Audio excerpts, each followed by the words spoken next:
thank you बे जथुमाया एबसुनि टार्मिनेटिं period गोबां रायजो राजाफ्रा कनफ्लिक्ट जादों नोंथांखौ आफादनिफ्राय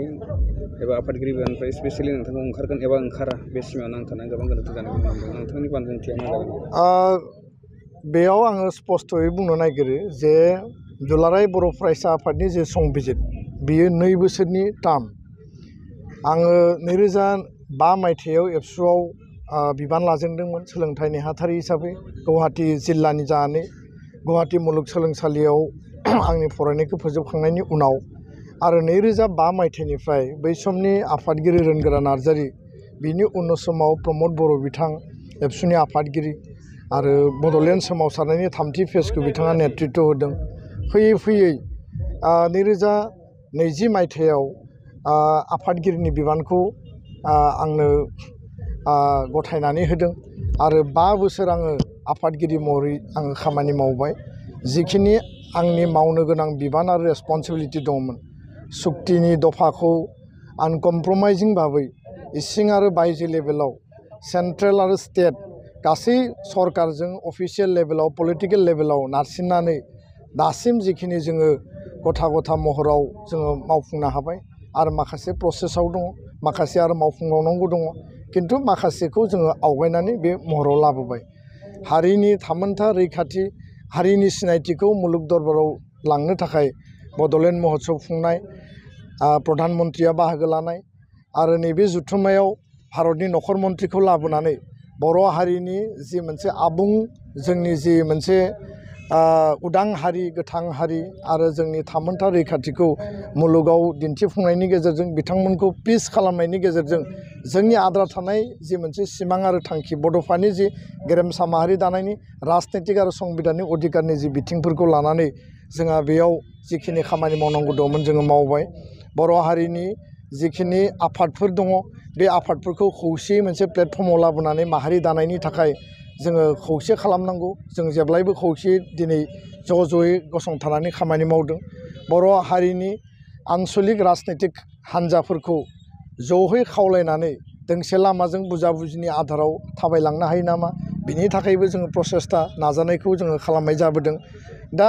माखासे हाबाफारिफोरखौ थांनाय समाव जोङो मावबाय आरोबाव मावबावनांगौ दङ किन्तु खोथाया जाहैबाय जे 2 बोसोरनि जिहेतु संबिजिताव लिरनाय थायो आरो 2 बोसोराव जोंनि जिल्ला आन्सलिक मिरु जोंहा टार्मिनेटिं सेसन जायो मोनफ्रोमबो टार्मिनेटिंआव गोजाम आफादखौ सिमफायनाय जायो गोदान आफाद दाफिननाय जायो दा बेखायनो जिहेतु आङो गोलाव सम खामानि मावबाय आफादगिरि महरैबो आं 5 बोसोर थाबाय आङो जिखिनि केपासिटि आरो जिखिनि आंनियाव क्षमता दङमोन एबसुनि आदर्श प्रिन्सिपल बड'फानि फिल'सफि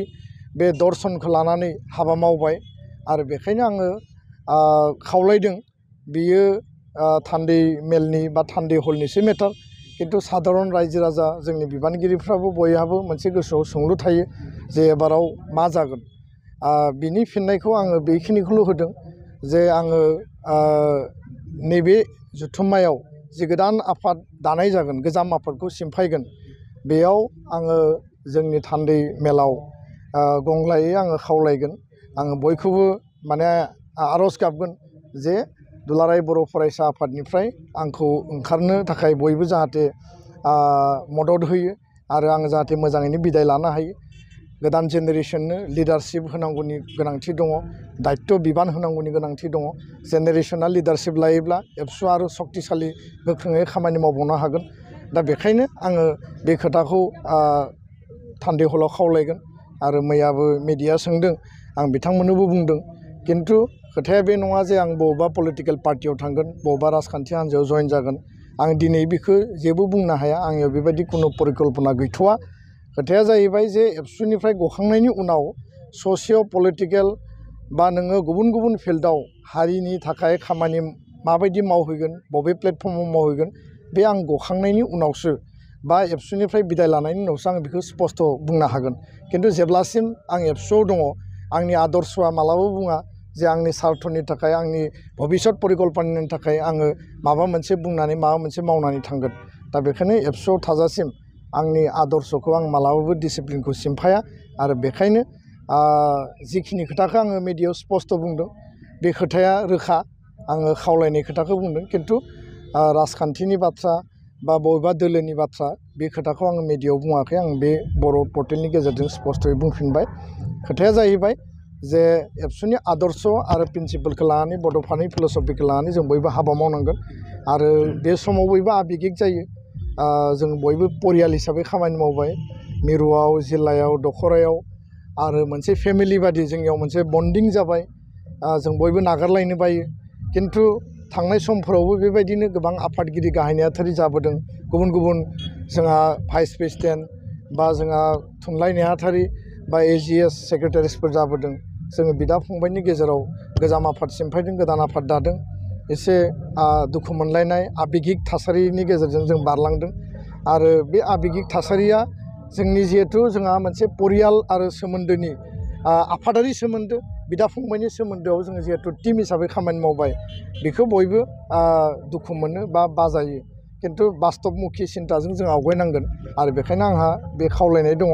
जे आबेगिक जोङो बारा जानाङा बांद्राय आबेगाव जोङो माने थायोब्ला मालाबा जोंनि मावनो गोनां बिथिङाबो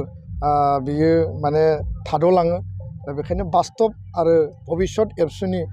परिकल्पना आरो एबसुखौ सक्तिशालि खालामनांगौनि थाखाय गोदान लिडारशिप नांगौ आं बेखौसो फोरमायदों गोजोन्थों